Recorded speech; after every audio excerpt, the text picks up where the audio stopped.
Hello dear students, myself Dr. Vijayalakshmi R, Assistant Professor, Department of Sociology, Government First Grade College, Ranebennur. Today I am here to give some insights on the topic assimilation. ಹಾಗಂದರೆ ಸ್ವಾಂಗೀಕರಣ ಅಂತ. ಈ ಸ್ವಾಂಗೀಕರಣ ಮತ್ತು ಅದರ ಸಾಮಾನ್ಯ ಅರ್ಥದಲ್ಲಿ ನಾವು ಏನನ್ನು ಸ್ವಾಂಗೀಕರಣ ಅಂತ ಹೇಳ್ತೀವಿ ಮತ್ತು ಬೇರೆ ಬೇರೆ ಸಮಾಜಶಾಸ್ತ್ರಜ್ಞರು ಸ್ವಾಂಗೀಕರಣದ ಕುರಿತು ಯಾವ ರೀತಿಯಾದಂಥ ವ್ಯಾಖ್ಯಾನಗಳನ್ನು ನೀಡಿದ್ದಾರೆ, ಅದರ ಸ್ವರೂಪ ಏನು ಮತ್ತು ಅದರ ಮಹತ್ವವೇನು, ಈ ಎಲ್ಲದರ ಕುರಿತು ನಾನಿವತ್ತು ಭಾಳ ಸಂಕ್ಷಿಪ್ತವಾದಂಥ ಒಂದು ವಿವರಣೆಯನ್ನು ನಾನು ಕೊಡಲಿಕ್ಕೆ ಇಷ್ಟಪಡ್ತಾ ಇದ್ದೀನಿ. I am going to talk on the definitions, characteristics, significance of assimilation. Mostly ನಿಮಗೆಲ್ಲ ಗೊತ್ತಿದೆ, ಕೋಆಪರೇಷನ್, ಅಕೊಮಡೇಷನ್, ಈ ಎಲ್ಲವನ್ನೂ ಕೂಡ ನಾವು ಸಾಮಾಜಿಕ ಪ್ರಕ್ರಿಯೆಗಳು ಅಂತಲೇ ಕರಿತಾ ಹೋಗ್ತೀವಿ. ಹೊಂದಾಣಿಕೆನೇ ಬೇರೆ, ಸಹಕಾರನೇ ಬೇರೆ, ಮತ್ತು ಸ್ವಾಂಗೀಕರಣನೇ ಬೇರೆ ಬೇರೆ ಆಗುತ್ತೆ. ಹೊಂದಾಣಿಕೆ ಅಂತಂದರೆ ಅಲ್ಲಿ it is not a very lengthy process, but when it comes to assimilation, it's a very lengthy process. It needs lot of time, sometimes years together time to get into the process of assimilation, because the assimilation is the process getting adjust from one culture to another culture, from one tradition to another tradition. ಹಾಗಂದರೆ ಒಂದು ಸಂಸ್ಕೃತಿಯಿಂದ ಮತ್ತೊಂದು ಸಂಸ್ಕೃತಿಗೆ ಜೊತೆಗೆ ನಾವು ಸಾಮರಸ್ಯವನ್ನು ಬೆಳೆಸ್ಕೊಂಡು ಒಂದು ಸಂಸ್ಕೃತಿಯಿಂದ ಇನ್ನೊಂದು ಸಂಸ್ಕೃತಿಗೆ ನಾವು ಹೊಂದಾಣಿಕೆಯನ್ನು ಮಾಡಿಕೊಳ್ಳುವಂಥ ಒಂದು ಪ್ರಕ್ರಿಯೆ. ಈಗ ಒಂದು ಸಂಸ್ಕೃತಿ ಅಂತಂದ ತಕ್ಷಣವೇ ಅದರಲ್ಲಿ we come across the traditions, rights, rituals, each and every community and each and every race, each and every religion, they have the set of the customs, traditions, rites and rituals, and they are totally different from one to another. So if you want to get adjust with the different kind of culture, but you born and brought up in the different kind of culture, and you want to get adjust with the different kind of culture which is a part and parcel of this society, and it takes a lot of time for you, and to this process we call an assimilation. ಈ ಒಂದು ಪ್ರಾಸೆಸ್ಗೆ ನಾವು assimilation ಅಂತ ಕರಿತೀವಿ. So ನಾನು ಮೊದಲೇ ಹೇಳಿದ ಹಾಗೆ ಸಾಕಷ್ಟು ಸಮಾಜಶಾಸ್ತ್ರಜ್ಞರು ಈ ಅಸಿಮಿಲೇಷನನ್ನು, ಸ್ವಾಂಗೀಕರಣವನ್ನು ಕುರಿತು ತಮ್ಮದೇ ಆದ ಪರಿಭಾಷೆಯಲ್ಲಿ ಅದನ್ನು ವ್ಯಾಖ್ಯಾನವನ್ನು ನೀಡ್ತಾ ಹೋಗ್ತಾರೆ. ಮೊದಲನೇದಾಗಿ ಯಂಗ್ ಆ್ಯಂಡ್ ಮ್ಯಾಕ್ ಅನ್ನೋರು, assimilation is the fusion or blending of two previously distinct group into one. ಹಾಗಂದರೆ ಪ್ರಾರಂಭದಲ್ಲಿ ಪರಸ್ಪರ ಸಂಪೂರ್ಣವಾಗಿ ಬೇರೆ ಬೇರೆಯಾಗಿದ್ದ ಸಮೂಹಗಳು ಒಂದುಗೂಡುವ ಅಥವಾ ಏಕೀಭವಿಸುವ ಪ್ರಕ್ರಿಯೆ ಸ್ವಾಂಗೀಕರಣ ಅಂತ. ಅಂದರೆ at the beginning they have the set of the traditions, customs, rites and rituals, but they want to get into the different set of rites, rituals, customs, tradition and culture, and to this whole process and we call an assimilation. ಇಡೀ ಒಂದು ಪ್ರಕ್ರಿಯೆಗೆ ನಾವು assimilation ಅಂತ ಹೇಳ್ತೀವಿ ಅಂತ ಅವರು define ಮಾಡ್ತಾರೆ. And the second very important the sociologist Horton and Hunt ಅನ್ನುವರು, the process of mutual cultural diffusion through which persons and groups become culturally alike.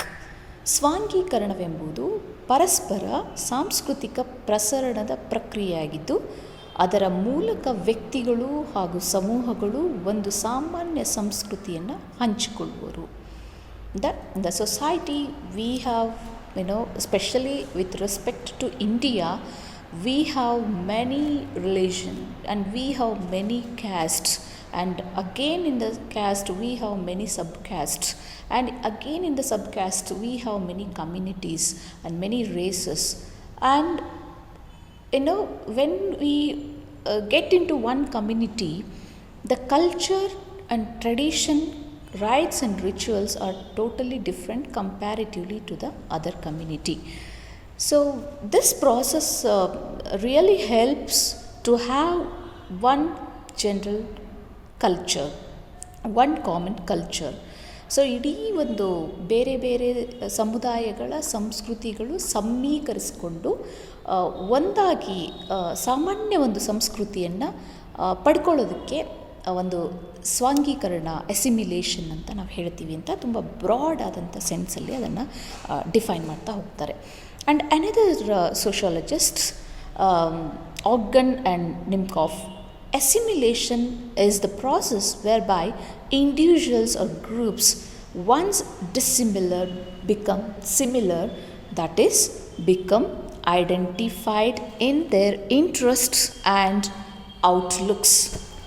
ಹಾಗಾದರೆ ಅದರ ಅರ್ಥ ಏನು ಅಂತಂದರೆ, ಯಾವ ಪ್ರಕ್ರಿಯೆಯ ಮೂಲಕ ಒಮ್ಮೆ ಭಿನ್ನವಾದಂಥ ವ್ಯಕ್ತಿಗಳು ಇಲ್ಲವೇ ಸಮೂಹಗಳು ತಮ್ಮ ಭಿನ್ನತೆಯನ್ನು ಕಳೆದುಕೊಳ್ಳುತ್ತವೆಯೋ ಅಥವಾ ಮತ್ತು ಅವುಗಳ ಆಸಕ್ತಿ ಮತ್ತು ದೃಷ್ಟಿಕೋನಗಳಲ್ಲಿ ಅನನ್ಯತೆ ಉಂಟು ಮಾಡುವುದೋ ಆ ಪ್ರಕ್ರಿಯೆಯನ್ನು ನಾವು ಸ್ವಾಂಗೀಕರಣ ಅಂತ ಹೇಳ್ತೀವಿ ಅಂತ ಅವರು ಡಿಫೈನ್ ಮಾಡ್ತಾ ಹೋಗ್ತಾರೆ. ಅಂದರೆ the different kind of communities and they come to a common the outlooks, and they come to the common interests, and though they have the different kind of interest and though they have the different kind of outlooks at the beginning, but later in the process of the assimilation they become unified. So ಈ complete ಆದಂಥ ಪ್ರಾಸೆಸ್ಗೆ assimilation ಅಥವಾ ಸ್ವಾಂಗೀಕರಣ ಅಂತ ಹೇಳ್ತೀವಿ ಅಂತ ಅವ್ರು ಹೇಳ್ತಾರೆ. And the other sociologist Samuel Young ಅನ್ನೋರು, assimilation is the process whereby persons and groups acquire the culture of another culture ಅಂತ ಹೇಳ್ತಾರೆ. ವ್ಯಕ್ತಿಗಳು ಮತ್ತು ಸಮೂಹಗಳು ಇನ್ನೊಂದು ಸಮೂಹದ ಸಂಸ್ಕೃತಿಯನ್ನು ಪಡೆಯುವ ಪ್ರಕ್ರಿಯೆ ಸ್ವಾಂಗೀಕರಣ. ಇದರರ್ಥ ನೀವು ನೋಡ್ಬೋದು, I have brought 4 major sociologists definition. In all these definitions, they talk on the unification or the merge of different cultures and having a one common culture ಅನ್ನೋದನ್ನು ನೀವು ನೋಡ್ತಾ ಹೋಗ್ತೀರಾ. ಅಂದರೆ ಬೇರೆ ಬೇರೆ ಸಂಸ್ಕೃತಿಗಳು ಸಮೀಕರಣ ಹೊಂದಿ ಅಥವಾ ಸಾಮರಸ್ಯವನ್ನು ಬೆಳೆಸ್ಕೊಂಡು ಒಂದು ಸಾಮಾನ್ಯವಾದಂಥ ಒಂದು ಸಂಸ್ಕೃತಿಯನ್ನು ಹೊಂದುತ್ತವೆ, ಅದನ್ನು ಒಪ್ಕೊಳ್ತವೆ ಅನ್ನೋದಕ್ಕೆ ನಾವು ಸ್ವಾಂಗೀಕರಣ ಅಂತ ಹೇಳ್ತೀವಿ. ಸೊ ಈ ಸ್ವಾಂಗೀಕರಣ ಅಥವಾ ಯಾವುದೇ ಒಂದು ಸೋಷಿಯಲ್ ಪ್ರಾಸೆಸ್, ಸಾಮಾಜಿಕ ಪ್ರಕ್ರಿಯೆ ತನ್ನದೇ ಆದಂಥ ಒಂದು ಗುಣಲಕ್ಷಣಗಳನ್ನು ಹೊಂದಿರುತ್ತೆ. I have brought some of the major characteristics of social assimilation here. The first one, assimilation is not confined to any single field only. It means the term assimilation is generally applied to explain the fusion of two distinct individuals or cultural groups, but this process is by no means limited to any single field. ಹಾಗಾದರೆ ಯಾವುದೇ ಒಂದೇ ಒಂದು ಕುಟುಂಬಕ್ಕಾಗಲಿ ಅಥವಾ ಒಬ್ಬನೇ ಒಂದು ವ್ಯಕ್ತಿಗಾಗಲಿ ಸೀಮಿತವಾದಂಥ ಒಂದು process ಅಲ್ಲ ಇದು ಅಂತ ಅರ್ಥ. ಅಂದರೆ ಈ assimilation, the process of assimilation, it begins with the birth of a child in a family. When the child borns, it is not having any culture of its own. So when the child start growing in the family, it start learning the rites, rituals, customs, traditions and culture of the community in the family with the help of the elders, through the imitation or through the guidance of the elders or the ancestors. So ಅದು ಒಂದು ರೀತಿಯಾದಂಥ ಒಂದು assimilation ಅಂತ ನಾವು ಕರಿಬೋದು. Another example which I can quote here ಏನೋ ಬೇರೆ ಒಂದು ಸಂಸ್ಕೃತಿಯನ್ನು ಹೊಂದಿದಂಥವರು, ಬೇರೆ ಒಂದು ಮತಧರ್ಮದಲ್ಲಿ ತಮ್ಮದೇ ಆದಂಥ ಒಂದು ಸಂಸ್ಕೃತಿಯನ್ನು ಒಳಗೊಂಡಂಥವರು ಇನ್ನೊಂದು ಸಂಸ್ಕೃತಿಗೆ ಅಡ್ಜಸ್ಟ್ ಆಗಬೇಕಾದ್ರೆ ಅಥವಾ ಕನ್ವರ್ಟ್ ಆಗುವಂಥ ಸಂದರ್ಭದಲ್ಲಿ from one religion to another religion, if they want to convert, religious ಕನ್ವರ್ಷನ್ಸಲ್ಲೂ ಕೂಡ ನಾವು ಈ ಪ್ರಕ್ರಿಯೆಯನ್ನು ನೋಡ್ತಾ ಹೋಗ್ತೀವಿ. And even we can apply it to political parties, and they just during the elections times, and if they are not happy with the while distribution of the this one, at that time you can see that a kind of assimilation, ಅಂದರೆ ಪಕ್ಷಾಂತರ ಹೊಂದುವಂಥ ಒಂದು ಸ್ವರೂಪದಲ್ಲೂ ಕೂಡ ನಾವು ಈ ರಾಜಕೀಯದಲ್ಲಿ ಅದನ್ನು ಪಕ್ಷಾಂತರ ಅಂತ ನಾವು ಕರಿತೀವಿ. ಸೊ ಇದೆಲ್ಲನೂ ಕೂಡ ಸೆನ್ಸಿಟಿವ್ ಆಗಿ ನಾವು ನೋಡಿದಾಗ ಇದು ಅಸಿಮಿಲೇಷನ್ ಅಂತಲೇ ನಾವು ಕರೀಬಹುದು. And the second one, assimilation is slow and gradual process. It never happens rapidly. ತುಂಬ ನಿಧಾನ ಗತಿನಲ್ಲಿ ಇದು ನಡೀತಾ ಇರುತ್ತೆ. For example, in India, Greeks, Persians and Guj and many the foreigners, they came and settled here, but they took lot of time get adjust with the culture of India, and later they became Indians and Rajputas. I can give this example for you. ಅಂದರೆ ಭಾರತದಲ್ಲಿ ಶಕರ್ ಇರ್ಬೋದು, ಗ್ರೀಕರ್ ಇರ್ಬೋದು, Persian ಇರ್ಬೋದು, ಗುರ್ಜರ್ ಇರ್ಬೋದು ಅಥವಾ ಹೂಣರ್ ಇರ್ಬೋದು, ಇವರು ಎಲ್ಲರೂ ಕೂಡ ವಿದೇಶದಿಂದ ಬಂದಂಥವರು.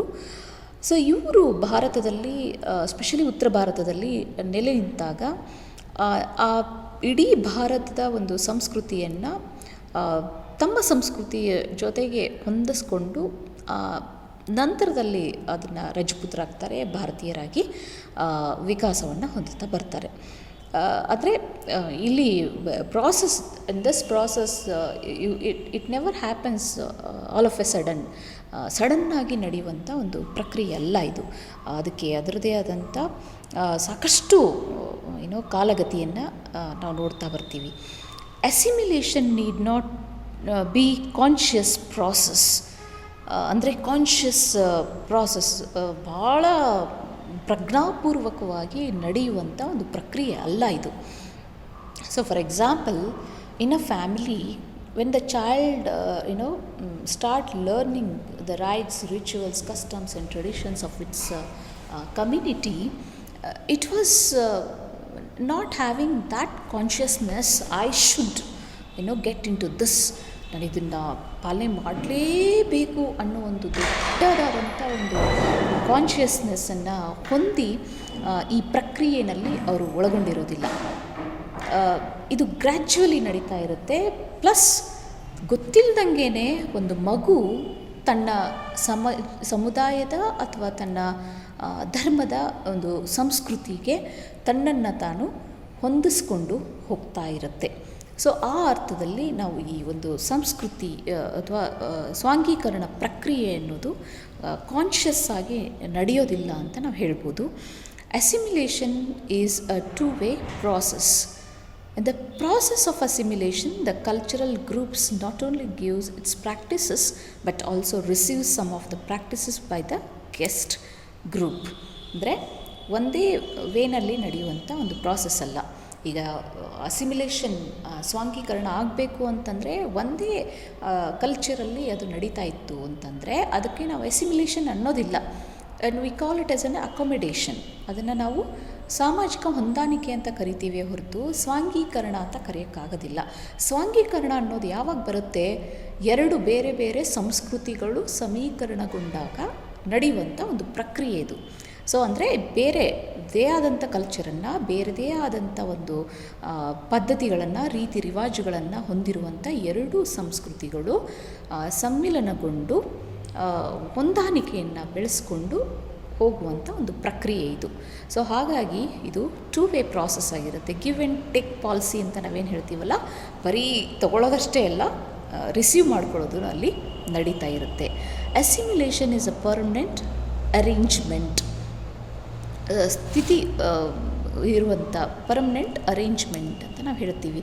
Assimilation, the groups communities involved loses some of their permanently, it is permanent arrangement. So ಅಂದರೆ ಪರ್ಮನೆಂಟಾಗಿ ನಡೆಯುವಂಥ ಒಂದು ಅರೇಂಜ್ಮೆಂಟ್ ಆಗಿರುತ್ತೆ. ಸೊ ಒಂದು ಕಲ್ಚರಿಂದ ಇನ್ನೊಂದು ಕಲ್ಚರ್ಗೆ ನಾವು ಅಡ್ಜಸ್ಟ್ ಆಗುವಂಥ ಸಿಚುವೇಶನ್ಸಲ್ಲಿ. Assimilation occurs easily when the culture differences between the guest and host are less. So ಇಡೀ ಒಂದು ಸ್ವಾಂಗೀಕರಣ ಪ್ರಕ್ರಿಯೆ ಯಾವಾಗ ಸರಳೀಕರಣವಾಗುತ್ತೆ ಅಂತಂದರೆ, ಎರಡು ಕಲ್ಚರು ಬೇರೆ ಬೇರೆ ಕಲ್ಚರನ್ನು, ಸಂಸ್ಕೃತಿಯನ್ನು ಹೊಂದಿದಂಥ ಸಮುದಾಯಗಳಿರ್ಬೋದು ಅಥವಾ ಗ್ರೂಪ್ ಇರ್ಬೋದು, ಗುಂಪುಗಳಿರ್ಬೋದು, ಅದರಲ್ಲೇ ನಡೆಯೋದನ್ನೇ ನಾವು ಸ್ವಾಂಗೀಕರಣ ಅಂತ ಹೇಳ್ತೀವಿ.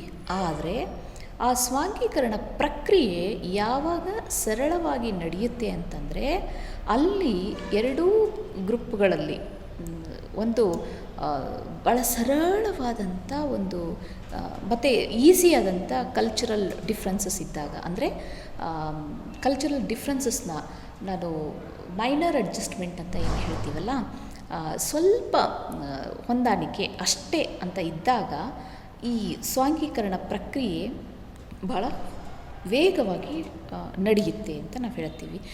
ಸಪೋಸ್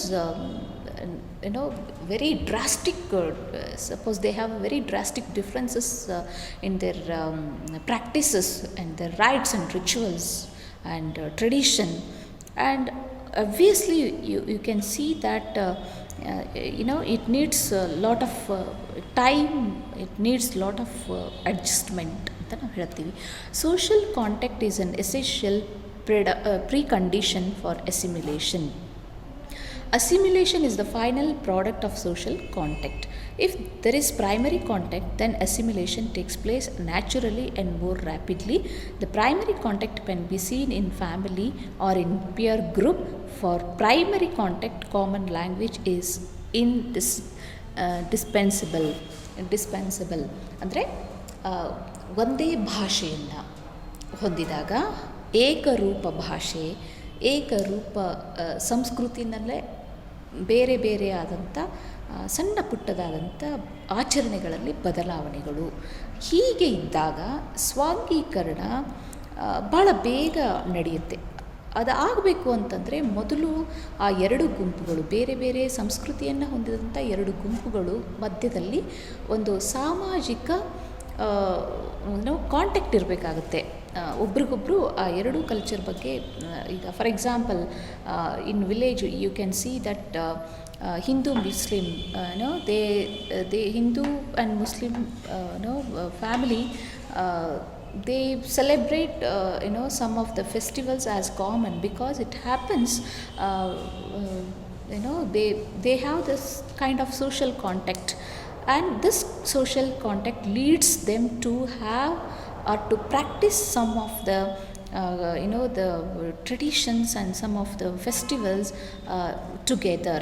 ಒಂದು ಸಿಂಪಲ್ ಎಕ್ಸಾಂಪಲ್ ಇದಷ್ಟೇ ನಾನು ಕೊಡ್ತಾ ಇರೋದು. ಅದಕ್ಕಿಂತ ತುಂಬ ಮಹತ್ವವಾದಂಥ ಸ್ವಾಂಗೀಕರಣ ಪ್ರಕ್ರಿಯೆಗಳನ್ನು ನಾವು ಈ ಸಮಾಜದಲ್ಲಿ ನೋಡ್ತಾ ಬರ್ತೀವಿ. ಸೊ ಅಂದರೆ ನೀವು ಒಬ್ರಿಗೊಬ್ಬರು ಮುಖೇನ ಪರಿಚಯ ಇತ್ತು ಅಂತಂದರೆ, ನಿಮ್ಮ ಭಾಷೆ ಒಂದೇ ಆಗಿತ್ತು ಅಂತಂದರೆ, ಈಗ for example suppose I want to go and lead the life in the European countries, it needs a very lengthy process, ತುಂಬ ಲೆಂಗ್ದಿ ಪ್ರಾಸೆಸ್ ಅದು. ಆ ಕಲ್ಚರ್ಗೆ ಅಡ್ಜಸ್ಟ್ ಆಗೋದು, ಅದಕ್ಕೆ ಮೊದಲು ನಮಗೆ ಭಾಷೆನೇ ಗೊತ್ತಿಲ್ಲ ಅಂತಂದರೆ ಆ ಸಂಸ್ಕೃತಿನ ನಾನು ಹೇಗೆ ಅರ್ಥ ಮಾಡ್ಕೊಳ್ಳೋಕ್ಕಾಗತ್ತೆ? ಆ ಸಂಸ್ಕೃತಿನೇ ಅರ್ಥ ಆಗಲಿಲ್ಲ ಅಂತಂದರೆ ಸ್ವಾಂಗೀಕರಣ ಪ್ರಕ್ರಿಯೆ ಹೇಗೆ ಸಾಧ್ಯ ಆಗುತ್ತೆ? ಸೊ ಇದನ್ನು ಬಿಟ್ಟು effects of assimilation and its significance, I think before that I need to take some of the very important the point, that is the factors which are really helpful for assimilation.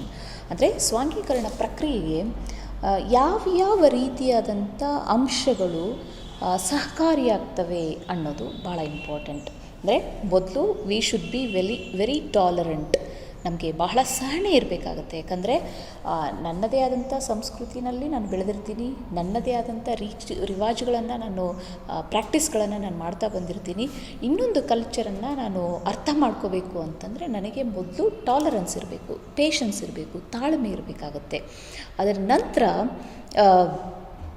Intimate social relationship, ಅನ್ಯೋನ್ಯವಾದಂಥ ಸಾಮಾಜಿಕ ಸಂಬಂಧಗಳನ್ನು ಯಾರಿಗೆ ನಿಭಾಯಿಸಲಿಕ್ಕೆ ಸಾಧ್ಯತೆ ಆಗುತ್ತೋ ಅಂತಹ ಗ್ರೂಪ್ಗಳು ಸಾಂಘೀಕರಣ ಪ್ರಕ್ರಿಯೆಯಲ್ಲಿ ಭಾಳ ಬೇಗ ಒಂದು ಪ್ರಕ್ರಿಯೆಯನ್ನು ತೊಡಗಿಕೊಂಡು ಅದು ಸಕ್ಸಸ್ಫುಲ್ ಆಗೋಕ್ಕೆ ಸಾಧ್ಯತೆ ಇದೆ.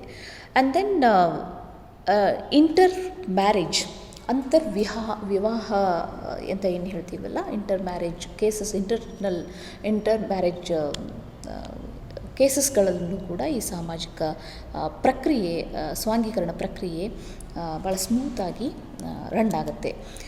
ಯಾಕೆ ಹಾಗಾಗತ್ತೆ ಅಂತಂದರೆ, ಇಂಟರ್ ಮ್ಯಾರೇಜಿನಲ್ಲಿ bride and groom they come to understanding and they come to adjustment. ಮೊದಲೇ ಎಲ್ಲವೂ ಗೊತ್ತಿದ್ರೂ ಕೂಡ ನಾವಿಬ್ಬರು ಬಾಳಿ ಬದುಕಬೇಕು ಅಂತ ನಿರ್ಧಾರ ಮಾಡಿದಂಥ ಎರಡು ಮನಸ್ಸುಗಳು ಅಬ್ವಿಯಸ್ಲಿ ಎರಡು ಡಿಫ್ರೆಂಟ್ ಆದಂಥ ಕಲ್ಚರ್ಗಳಿಗೆ ತಮ್ಮನ್ನು ತಾವು ಹೊಂದಾಣಿಕೆ ಮಾಡ್ಕೊಂಡ್ಬಿಡ್ತಾರೆ. ಅದು ಅನಿವಾರ್ಯ ಮತ್ತು ಅವಶ್ಯಕತೆ ಮತ್ತು ಇಷ್ಟ ಆಗಿರುತ್ತೆ ಆ ಕಾರಣಕ್ಕೆ. ಆ್ಯಂಡ್ ದೆನ್ ಕಲ್ಚರಲ್ ಸಿಮಿಲಾರಿಟಿ ಅಂದರೆ, ನಾನು ಮೊದಲೇ ಹೇಳಿದಾಗೆ ಮೈನರ್ ಆದಂಥ ಚೇಂಜಸ್ಗಳು ಪ್ರಾಕ್ಟೀಸಲ್ಲಿರ್ಬೋದು ಅಥವಾ ರೈಟ್ಸ್ ಆ್ಯಂಡ್ ರಿಚುವಲ್ಸ್ಗಳಲ್ಲಿರ್ಬೋದು. ಆ ಥರ ಇದ್ದಾಗ ಈ ಸಾಮಾಜಿಕ ಸ್ವಾಂಗೀಕರಣ ಪ್ರಕ್ರಿಯೆ ಭಾಳ ಸ್ಮೂತಾಗಿ ನಡೀತಾ ಹೋಗುತ್ತೆ. ಸೊ ಇದರಾಚೆಗೆ come to this point, the effects of assimilation and its importance. As a psychological and social process, it helps the promotion of cultural unity. ಅಂದರೆ ಸಾಂಸ್ಕೃತಿಕ ಅಂದರೆ ಯೂನಿಟಿ ಸಾಧಿಸಲಿಕ್ಕೆ ಈ ಒಂದು ಅಸಿಮಿಲೇಷನ್ ಸಹಕಾರಿಯಾಗುತ್ತೆ. ಲಾಸ್ ಆಫ್ ಸೆಲ್ಫ್ ಐಡೆಂಟಿಟಿ, ಒಂದು effect ಏನಾಗಬಹುದು ಅಂತಂದರೆ, ನನ್ನದೇ ಆದಂಥ ಇಂಡಿವಿಜುವಲ್ ಐಡೆಂಟಿಟಿ, ಅಂದರೆ ನಾನು ಒಂದು ಸಣ್ಣ ಕಮ್ಯುನಿಟಿನಲ್ಲಿ ನನ್ನನ್ನು ನಾನು ಗುರುತಿಸ್ಕೊಂಡಂಗೆ ಅಲ್ಲಿ ದೊಡ್ಡದಾದಂಥ ಒಂದು ಕಮ್ಯುನಿಟಿನಲ್ಲಿ ಗುರುತಿಸ್ಕೊಳ್ಳೋದಕ್ಕೆ ಐಡೆಂಟಿಟಿ ಅನ್ನೋದನ್ನು ಕಳ್ಕೊಬೋದು ಅಂತ ಒಂದು ಪ್ರಾಸೆಸ್, ಅಂದರೆ ವಿಷಯ ಇರುತ್ತೆ. Assimilation always works against minority group and or incoming group. Against minority group ಅಂತ ಸಣ್ಣ ಗ್ರೂಪ್ಗಳು ಏನಿರ್ತಾವಲ್ಲ, ಅದರ ಅಗೇನೆಸ್ಟಾಗಿ ಅಸಿಮಿಲೇಷನ್, ಸ್ವಾಂಗೀಕರಣ ಕೆಲಸ ಮಾಡ್ತಾ ಇರುತ್ತೆ. Essential for success of democracy. ಪ್ರಜಾಪ್ರಭುತ್ವ ಅಂತ ನಾವೇನು ಕರಿತೀವಲ್ಲ, ಅದು ನಿಜವಾದ ಅರ್ಥದಲ್ಲಿ ಪ್ರಜಾಪ್ರಭುತ್ವ ಅಂತ ಆಗಿ ಸಕ್ಸಸ್ಸನ್ನು ಪಡೀಬೇಕಾಯಿತು ಅಂತಂದರೆ ಈ ಸ್ವಾಂಗೀಕರಣ ಪ್ರಕ್ರಿಯೆಯಿಂದ ಮಾತ್ರ ಅದು ಸಾಧ್ಯ ಆಗುತ್ತೆ. ಯಾಕೆ ಅಂತಂದರೆ, ನಾವು ಬೇರೆ ಬೇರೆ ಕಲ್ಚರ್ಗಳು, ಬೇರೆ ಬೇರೆ ಕಮ್ಯುನಿಟಿ, ಬೇರೆ ಬೇರೆ ಹೊಂದ್ಕೊಂಡು ನಾವು ನಮ್ಮದೇ ಆದಂಥ ಒಂದು ಚೌಕಟ್ಟಿನಲ್ಲಿ ನಾವು ಬದುಕ್ತಾ ಹೋದ್ವಿ ಅಂತಂದರೆ ಅಲ್ಲಿ ಗುಂಪುಗಾರಿಗಳು ಜಾಸ್ತಿ ಆಗಿ ಒಂದು ಯುನಿಟಿ ಅನ್ನೋದು ಎಲ್ಲೋ ಒಂದು ಕಡೆ ಕಮ್ಮಿ ಆಗ್ತಾ ಹೋಗುತ್ತೆ. ಸೊ ಎಲ್ಲಿ ಯುನಿಟಿ ಇರುತ್ತೋ, ಎಲ್ಲಿ ಏಕ ಭಾಷೆ, ಏಕ ಸಂಸ್ಕೃತಿ ಇರುತ್ತೋ ಅಲ್ಲಿ ಪ್ರಜಾಪ್ರಭುತ್ವ ಯಶಸ್ವಿಯನ್ನು ಪಡೆಯುತ್ತೆ ಅಂತ ನಾವು ನೋಡ್ಬೋದು. ಅದಕ್ಕೆ ಬಹಳ ಹೆಲ್ಪ್ ಆಗುವಂಥದ್ದು ಈ ಸಾಮಾಜಿಕ ಸ್ವಾಂಗೀಕರಣ ಪ್ರಕ್ರಿಯೆ.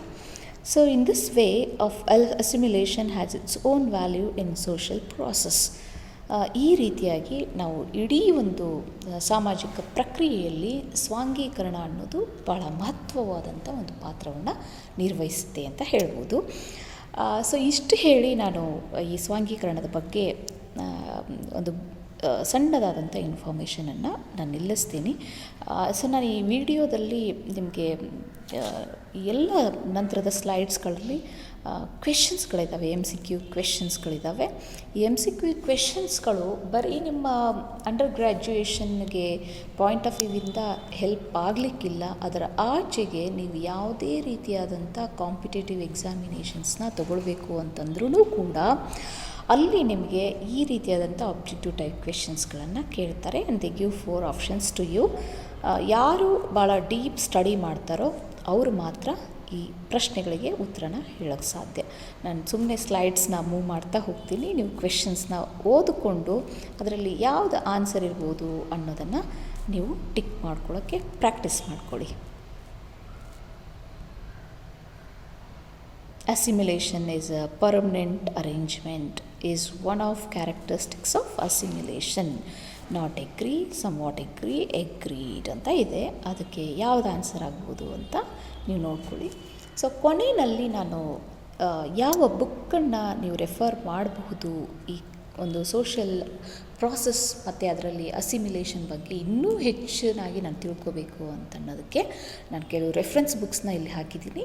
ದಯವಿಟ್ಟು ಅದನ್ನು ತೊಗೊಳ್ಳಿ, ಆ ಕಾಪಿಗಳನ್ನು ನಿಮ್ಮ ಜೊತೆಗೆ ಇಟ್ಕೊಳ್ಳಿ, ಅವು ಕೂಡ ನಿಮಗೆ ಹೆಲ್ಪ್ ಆಗುತ್ತೆ ಅಂತ ಹೇಳಿ ನಾನಿವತ್ತು ಈ ಅಸಿಮಿಲೇಷನ್ ಬಗ್ಗೆ ನನ್ನ ಸಣ್ಣದಾದಂಥ ಒಂದು ಇನ್ಫಾರ್ಮೇಷನನ್ನು ಕೊಟ್ಟು ಮುಗಿಸ್ತಾ ಇದ್ದೀನಿ. ಧನ್ಯವಾದಗಳು. Thank you.